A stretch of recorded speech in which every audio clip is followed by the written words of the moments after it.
Drawing room से अपनी माँ की भयानक चीख सुनते ही अंजलि घबराकर कमरे से बाहर भागी।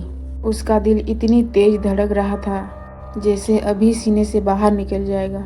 जब वो ड्राइंग रूम में पहुंची तो वहाँ का नज़ारा देखकर उसके पैरों तले ज़मीन खिसक गई।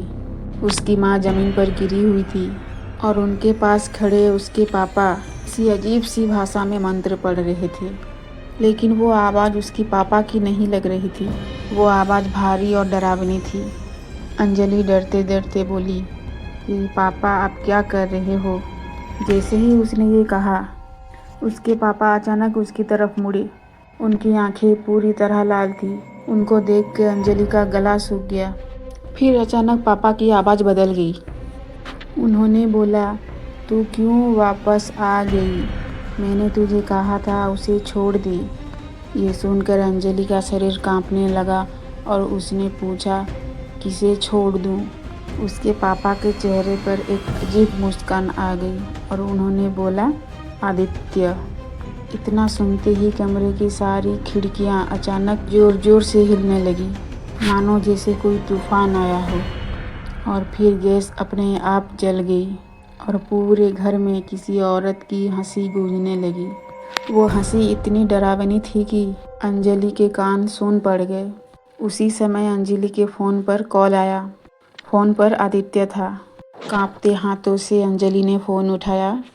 आदित्य बोला, अंजलि तुम मंदिर पहुंची क्या? अंजलि रोते हुए बोली, आदित्य घर में कुछ बहुत गलत हो रहा है। कुछ सेकंड तक फ़ोन के उस तरफ पूरा सन्नाटा रहा।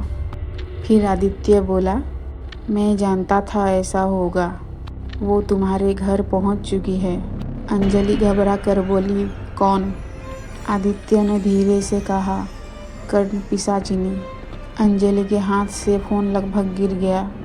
आदित्य बोला, वो कई सालों से मेरे पीछे पड़ी है।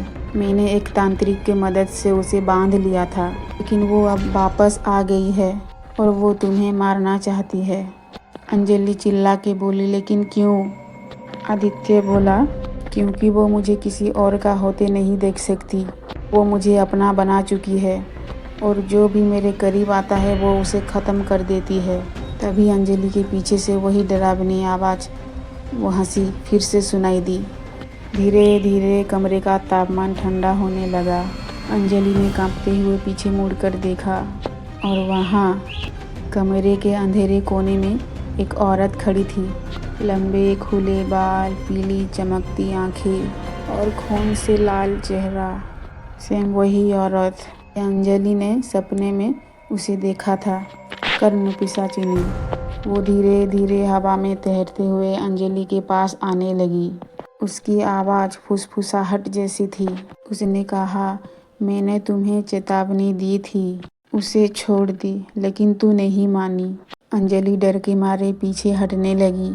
तभी फ़ोन पर आदित्य ज़ोर से चिल्लाया और अंजलि से कहा, अंजलि सुनो, घर के मंदिर में जाओ, वहाँ एक पीतल की घंटी है, उसे बजाओ। अंजलि तुरंत मंदिर की तरफ भागी। पीछे से वो भयानक औरत तेज़ी से उसके पीछे आने लगी। जैसे ही अंजलि मंदिर तक पहुंची, उसने पूरी ताकत से घंटी बजाई। घंटी की आवाज़ पूरे घर में गूंज गई और अचानक कर्ण पिशाचिनी ज़ोर से चीखी। उसका शरीर धुएं की तरह कांपने लगा। वो दर्द से तड़पने लगी। लेकिन कुछ ही सेकंड बाद उसने गुस्से से अंजलि की तरफ देखा। उसकी आंखें और भी लाल हो गई थी। उसने कहा, तू मुझे रोक नहीं सकती, मैं फिर आऊँगी। इतना कह के वो अचानक हवा में गायब हो गई। घर में फिर से सन्नाटा छा गया।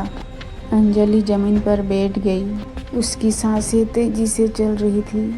फ़ोन पर आदित्य की आवाज़ आई। आदित्य ने कहा, यह अभी ख़त्म नहीं हुआ है पूरी तरह। कर्ण पिशाचिनी किसी को इतनी आसानी से नहीं छोड़ती।